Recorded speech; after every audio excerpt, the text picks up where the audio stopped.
ప్రభుత్వ ఉపాధ్యాయులకు టెట్ గండం ఇంకా వీడట్లేదు. ప్రభుత్వ స్కూళ్లలో పనిచేస్తున్న ఉపాధ్యాయులంతా టీచర్ ఎలిజిబిలిటీ టెస్ట్ అంటే టెట్ ఖచ్చితంగా పాస్ కావాల్సిందేనని సుప్రీంకోర్టు స్పష్టం చేసింది. ఈ నిబంధనపై ఉపాధ్యాయ సంఘాలు అభ్యంతరాలను అత్యున్నత న్యాయస్థానం కొట్టేసింది. అసలు టెట్ చరిత్ర ఏంటి, వేలాది మంది టీచర్ల భవిష్యత్తుపై ప్రభావం చూపే టెట్కు సంబంధించి ప్రస్తుత పరిస్థితి ఏంటి ఒక్కసారి గమనిద్దాం.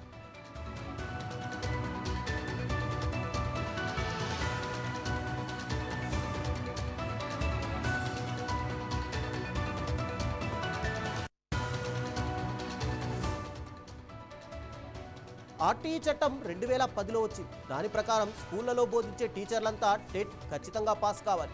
అప్పట్లో ఈ నిబంధనను పాత టీచర్లకు వర్తింపజేయలేదు. కానీ national council for teacher education 2010 చట్టాన్ని సవరిస్తూ 2014 ఆగస్టు 23వ తేదీన ఒక నోటిఫికేషన్ ఇచ్చింది. ఈ నోటిఫికేషన్ ప్రకారం ప్రభుత్వ ఉపాధ్యాయులంతా టెట్ పాస్ కావాల్సిందే. దీనిపై సీనియర్ టీచర్లు ఆందోళన వ్యక్తం చేస్తున్నారు.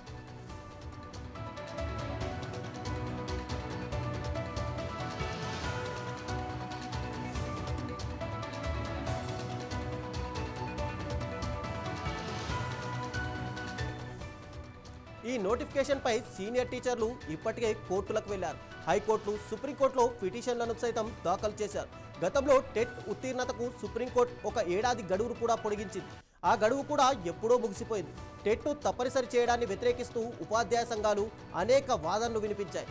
వయసు పైపడిన వారికి, సర్వీస్లో చాలా కాలంగా ఉన్నవారికి టెట్ అవసరం లేదని వాదించాయి. కానీ సుప్రీంకోర్టు ఆ వాదనను పక్కన పెట్టింది.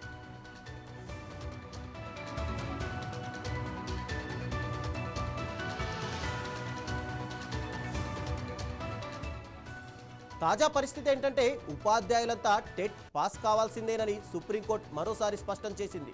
ఉపాధ్యాయులు తప్పనిసరిగా టెట్ పాస్ కావాలన్న ఎన్సిటిఈ నిబంధనను సమర్థించింది. ఈ రూలింగ్ దేశంలోని ప్రభుత్వ ఉపాధ్యాయులందరికీ వర్తిస్తోంది. అంటే టీచర్లు టెట్ పాస్ కాకుంటే వారి సర్వీస్పై ప్రభావం పడుతుంది. ఈ తీర్పు దేశవ్యాప్తంగా లక్షలాది మంది ఉపాధ్యాయులపై ప్రభావం చూపనుంది. సుప్రీంకోర్టు నుంచి స్పష్టమైన ఆదేశాలు వచ్చినందున ప్రభుత్వాలు తదుపరి కార్యాచరణను ప్రకటించాల్సి ఉంటుంది. టెట్ ఉత్తీర్ణత సాధించని ఉపాధ్యాయులకు భవిష్యత్తులో ఎలాంటి అవకాశం లభిస్తుందో చూడాలి. టెట్ పరీక్షల నిర్వహణ, ఉత్తీర్ణత సాధించడంపై ఉపాధ్యాయులు చాలా ఆందోళన కనిపిస్తోంది. ఇది చాలా సీరియస్ ఇష్యూ. ప్రస్తుతం ప్రభుత్వం ఎలాంటి నిర్ణయం తీసుకుంటుందో వెయిట్ చేసి చూడాల్సిందే.